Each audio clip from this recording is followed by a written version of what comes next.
මෙන්න ගුල්බනේ නායිබ් තීරණාත්මක පන්දුවක් වාර්තා බිඳ වැටෙන පන්දුවක් විය හැකියි. එක ලකුණක් උපන් ලකුණක් අඩුල්ලේ වැදුනා නම් මෙන්න වාර්තාව තබනවා මේ වෙලට පැතුම් නිස්සංක ලකුණු 190ක් ලබාගෙන ශ්‍රී ලංකා එක් දින ක්‍රිකට් වංශ කතාව තුළ පිටිකරුවෙක් එක් ඉනිමකදී ලබා ගන්නා වැඩිම ලකුණු ප්‍රමාණය පැතුම් නිස්සංක ලබා ගනිද්දී මීට පෙර ඒ වාර්තාවට හිමිකම් වූ සනත් ජයසූරියත් ප්‍රසන්නාදී නගනවා පල්ලිකලේ ජාත්‍යන්තර ක්‍රීඩා පිටිය තුල. අද දවසේදී ශ්‍රී ලංකා පිටිකරුවන්ට ගොඩාක් සතුටු විය හැකි දවසක්. මෙන්න ඔබ කිව්වා උදේ සනාථ කිරීමක් ලකුණු 190යි. තවත් පන්දු කීයක් තියෙන 7ක් තියෙනවා. පන්දු 7යි. ඉතුරු තිබෙන්නේ පන්දු 7 තුලදී ඌට ලකුණු 10ක් ලබා ගැනීමට හැකි වේද.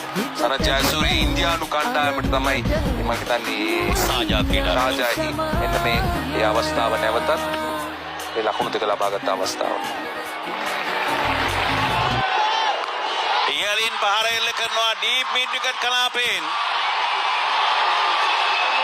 ලකුණු 6යි. දැන් 196යි. දැන් 196යි.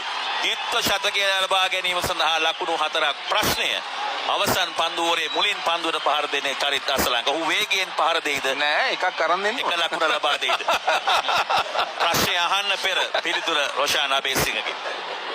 නමුත් එය කියන්නට ඔහු මා සමග නැහැ. අවසන් පන්දුවරය තුල ඔහු නික්ම යනවා. ඔහුට තිබෙනවා විශාල රාජකාරියක් ජාත්‍යන්තර විස්තර විචාරයේ තුල. දැන් ශ්‍රී ලංකා කණ්ඩායම 364යි කඩලු තුනකට ශ්‍රී ලංකා ක්‍රිකට් එක් දින ක්‍රිකට් වංශ කතාව තුල පිටිකරුවෙකු ලබා ගන්නා එක් තරගයකදී එක් ඉනිමකදී ලබා ගන්නා වැඩිම ලකුණු ප්‍රමාණය පැතුම් නිස්සංක ලකුණු 196 ලබා ගත්තා. දැන් චරිත අවස්ථාව ලැබී තිබේ. මෙන්න එක ලකුණ ලබා ගන්නවා. එය ඊටාත්ම ක්‍රීඩාශීලී අවස්ථාවක් හැටියට නම් කිරීමට පුළුවන්. ඉතිහාසයේ ප්‍රථම වතාවට තමාගේ සහෝදර ක්‍රීඩකයෙකුට ද්විත්ව ශතකයක් කරා යන්නට අවස්ථාව ප්‍රථම පන්දුවෙන්ම ලබා දුන්නා. චරිත අසලංක එක ලකුණ ලබාගෙන ලකුණු 196ක් පන්දු 135ක් තුල ඉතිහාසගත වන ශ්‍රී ලංකා පිටිකරුවා පැතුම් නිස්සංක තවත් පන්දු 5ක් මේ ඉනිම තුල ඉතිරිව තිබෙනවා. තමත් විශිෂ්ට ඉනිමක් ඒ වගේම අපිත් වාසනාවන්ත වෙනවා මෙවැනි ආකාරයේ ඉනිමක් දක්වලා ගන්න සජීව ඒ වගේම මේ ඉනිම පුරා නොදවි ඔහු ඉතාමත් හොඳින් ලකුණු අතරට ප්‍රවිෂ්ඨ වීම අගය කළ යුතුයි. පන්දුව ස්ථානගත කළා. ලකුණු 4ක් විය යුතුයි. ලකුණු 4 අත් කර ගන්නවා දයාබර ක්‍රීඩාලෝලී අසන්නනි නරඹන්නනි අපි බලමු මිනිසුරුගේ තීරණය. ඔව් දැන් ලකුණු 4 සටහන් කරනවා. ඉතිහාසයේ ප්‍රථම වතාවට ශ්‍රී ලංකා පිටිකරුවෙකු එක් දින තරගයකදී ලබා ගන්නා ප්‍රථම ද්විත්ව ශතකය වාර්තා කර ගන්නවා පැතුම් නිස්සංක. අනර්ග පිටිකරණයක් විශිෂ්ට පිටිකරණයක්. ඉතාමත් විශිෂ්ට පිටිකරණයක් ඒ වගේම ලෝක වාර්තාගත ඉනිමක් බවට ඔහු පරිවර්තනය කර ගන්නවා. මේ ඉනිම විශේෂයෙන්ම ආරම්භක පිටිකරුවා ලෙස පිටියට ප්‍රවිෂ්ඨ වෙමින් අති විශිෂ්ට ඉනිමක් බවට මේ ඉනිම පරිවර්තනය කර ගන්නවා පැතුම් නිස්සංක. අනර්ග ඉනිමක් විශිෂ්ට ඉනිමක් හැටියට නම් කළ යුතුයි.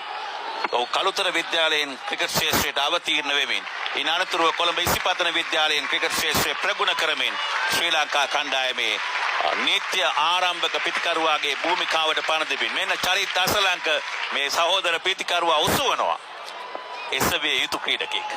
අනිවාර්යයෙන්ම තමාගේ 50 වන තරගයේදී තමයි ද්විත්ව ශතකය ලබා ගන්න. ඒත් වැදගත්. තමාගේ 50 වන තරගයේ ක්‍රීඩා කරමින් සිටියේදී පැතුම් නිස්සංක ද්විත්ව ශතකය ලබා ගන්න. ඒ වගේම ඔහු අර අපි කලින් කතා කරපු මේ පැතුම් නිස්සංකගේ ඉනිම අද දිනේ පුරා ඉතාමත් හොඳින්ම ලකුණු අතර ප්‍රවිෂ්ඨ කිසිදු අවස්ථාවක් ලබා දුන්නේ නැහැ. පන්දු යවන්නට සහ පන්දු රකින්නට විශේෂයෙන් පුල් පහර ඒ වගේම ස්ප්‍රීට් ඩ්‍රයිව් පහර කවර් ඩ්‍රයිව් පහරවල් ඉතාමත් හොඳින් පිටිය පුරා ලකුණු රැස් කරමින් පහරවල් එල කරමින් දැවැත්ත මේ සොක් ස්වීප් පහර පිට 6 දෙකක් ලබා ගත්ත ඒ පහරවල හරහා ඉතාමත් සුවිශේෂී ඉනිමක් මේ ඉනිම පැතුම් නිස්සංකගේ අද දිනේ අපිට දැක බලා ගන්නට ලැබුණා.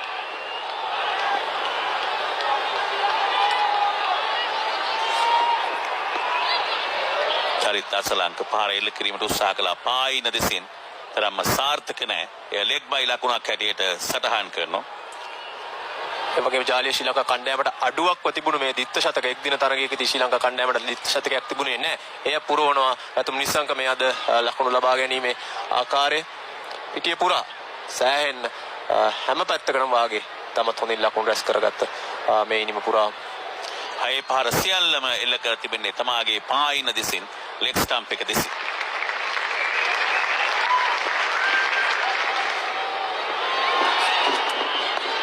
නැවතත් පෝල් කිරීම ඉහළින් ඩීප් බෑක්වර්ඩ්ස් පාලේ කලාපයෙන් ලකුණු 6යි.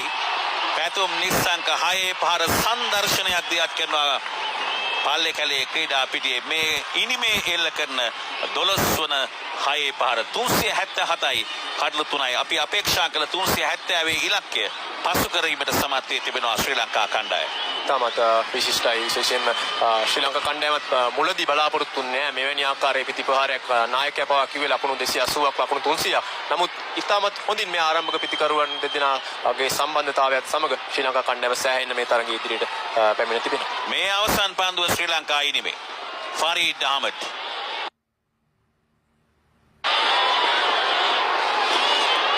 පැතුම් නිස්සංක අවසන් පන්දුව ස්ථානගත කරනවා 4 සීමාව දක්වා ලකුණු 4යි. හයේ පහර 4 පහර සංදර්ශනයක නිමාව ශ්‍රී ලංකා ඉනිමේ පන්දුවර 50 අවසන් පන්දුවටත් ලකුණු 4ක් පැතුම් නිස්සංක 381යි කඩලු 3යි. විශිෂ්ට ඉනිමක් අනර්ග විශිෂ්ට ඉනිමක් පැතුම් නිස්සංක පන්දු 139කින් ලකුණු 210ක්